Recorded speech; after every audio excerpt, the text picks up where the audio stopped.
চোখ লাগানো হয়নি।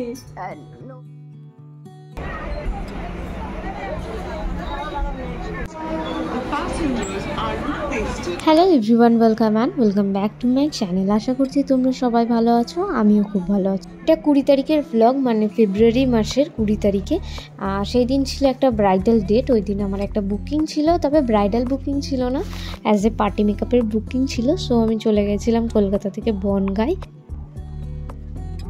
এখন বাজে 12:15, আমি বনগাঁয় নামলাম। এবার যাই টোটো ধরতে, আর বিশাল বৃষ্টি হচ্ছে, আর পুরো কুয়াশায় ঘোলা হয়ে গেছে আশপাশটা।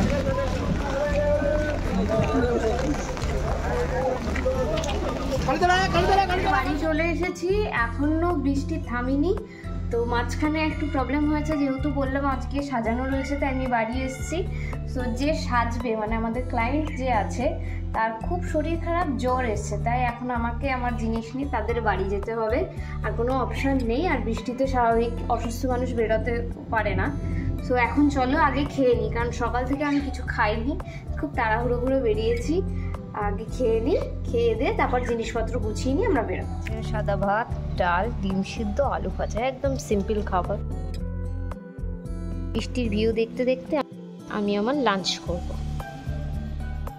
যেমনটা তোমরা শুনলে যে সাজতো, তার অসুস্থতার কারণে আমার বাড়ি এসে সাজতে পারবে না, তাই লাঞ্চ করে রেডি হয়ে আমি চলে যাব তার বাড়িতে তাকে সাজাতে। আমি এক সপ্তাহ আগেই গুগলে দেখছিলাম ওয়েদারের আপডেট, ভাবছিলাম খুব গরম পড়বে না খুব ঠান্ডা পড়বে। মাঝে তো সবে সবে গরমটা শুরু হচ্ছিল, আমি ভেবেছিলাম গরম পড়ে যাবে।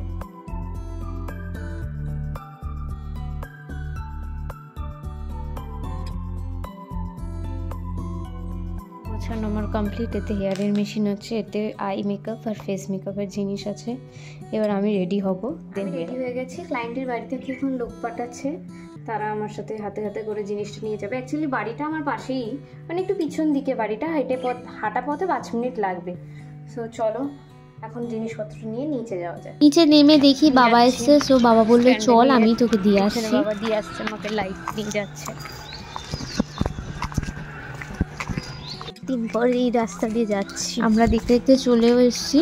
আর গিয়ে দেখলাম যে ক্লায়েন্ট বেঘরে ওষুধ খেয়ে ঘুমাচ্ছে। তা আমাকে দেখে আবার উঠলো, মুখ দেখেই বোঝা যাচ্ছে অসুস্থ, খুবই শরীর খারাপ। যাই হোক, এখানে মেকআপ কমপ্লিট করে নিয়েছি, আর শুধু ফুল আসলে পিছনের বানটা করে নেবো। আর এই যে দেখতে দেখতে কমপ্লিট হয়ে গেছে।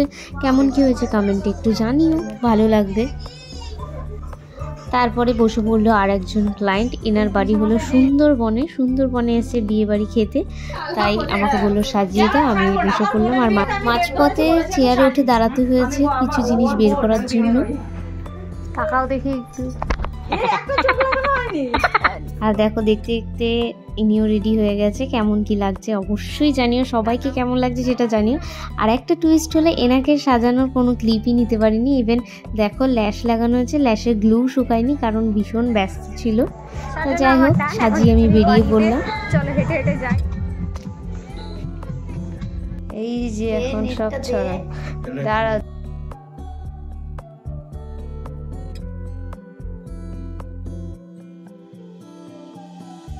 ড্রেস ছেড়ে ডিনার করে নিয়েছি, এখন শুধু মেকআপগুলো গোছাবো, গুছিয়ে ঘুমিয়ে পড়বো। সো আজকের ব্লগটা এই অবধি, আশা করছি ভালো লেগেছে। যদি ভালো লেগে থাকে তাহলে লাইক কমেন্ট শেয়ার করতে কিন্তু ভুলো না, আর সাবস্ক্রাইব করতেও কিন্তু চ্যানেলটা ভুলো না। আবার দেখা হচ্ছে আমার নেক্সট ব্লগে। আপাতত টাটা, বাই বাই।